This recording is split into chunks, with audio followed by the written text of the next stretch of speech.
नमस्कार, शुभ्रास रेसिपी आणि ब्लॉगमध्ये मी तन्वी तुमचं खूप खूप अगदी मनापासून स्वागत करते। सगळ्यांना श्री स्वामी समर्थ। तर आज मी बनवणार आहे लिंबाचं आंबट गोड लोणचं। चला तर मग सुरुवात करूया। आणि त्यासाठी साहित्य काय लागतं त्यासाठी मी इथे 15 लिंबा घेतलेली आहेत। त्यानंतर 3 कप साखर घेतलेली आहे, जे मेजरमेंटचे कप असतात त्याच्याने 3 कप साखर घेतलेली आहे। 1 चमचा लाल तिखट आणि अर्धा चमचा मीठ घेतलेलं आहे। सगळ्यात आधी मी लिंब कट करून घेते। बघा अशा पद्धतीने लिंब सगळी मी कट करून घेतलेली आहेत आणि आता बिया सुद्धा काढून घेते। मी कट करून घेतली, त्यानंतर त्याच्यामधल्या बिया सुद्धा काढून घेतलेल्या आहेत। आता ह्याची आपण पेस्ट बनवून घेणार आहोत। तर मी हे एका मिक्सरच्या भांड्यामध्ये घालून घेते आणि छान अशी बारीक पेस्ट ह्याची बनवून घेते। लिंबाची पेस्ट बनवून घेतलेली आहे। आता गॅसवर एक कढई ठेवलेली आहे, त्याच्यामध्ये मी 3 कप साखर घालून घेते। मी इथे ऑर्गॅनिक शुगर वापरलेली आहे, त्यामुळे थोडासा कलर ब्राऊन आहे। आणि याच्यामध्ये लगेच हे लिंबाची पेस्ट बनवलेली आहे ती पण घालून घेते।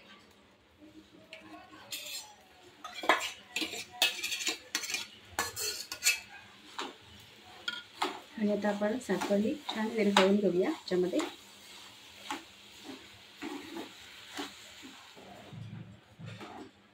साखर विरघळेपर्यंत छान मी ढवळून घेते। आता याच्यामध्ये चवीपुरतं मीठ घालून घेते। इथे अर्धा चमचा मी मीठ घातलेला आहे।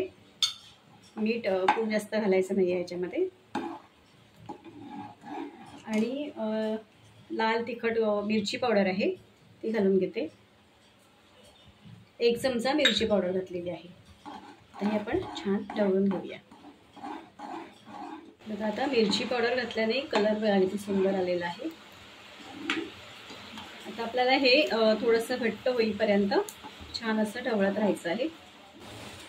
अजून हे थोडं घट्ट व्हायला पाहिजे, तर मी अजून थोडा वेळ ठेवून देते गॅसवर। हे बघा आता हे आपल्याला इतकं घट्ट ठेवायचं आहे आणि हे थंड झाल्यानंतर अजून घट्ट होणार आहे, त्यामुळे मी आता गॅस बंद करते।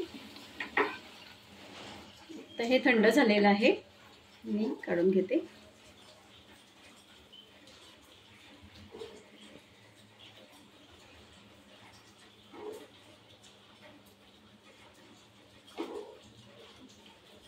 लिंबाचं आंबट गोड तिखट लोणचं तयार झालेलं आहे। आणि विशेष म्हणजे यामध्ये आपण तेल अजिबात वापरलेलं नाही, तर याला आपण लेमन सॉस सुद्धा बोलू शकतो। चपाती बरोबर, ब्रेड बरोबर छान लागतं। तर आजचा व्हिडिओ तुम्हाला आवडला असेल तर लाईक करा, शेअर करा। चॅनलवर नवीन असाल तर सबस्क्राईब करायला विसरू नका। बाजूला जे बेल आयकॉन आहे ते सुद्धा क्लिक करा। धन्यवाद।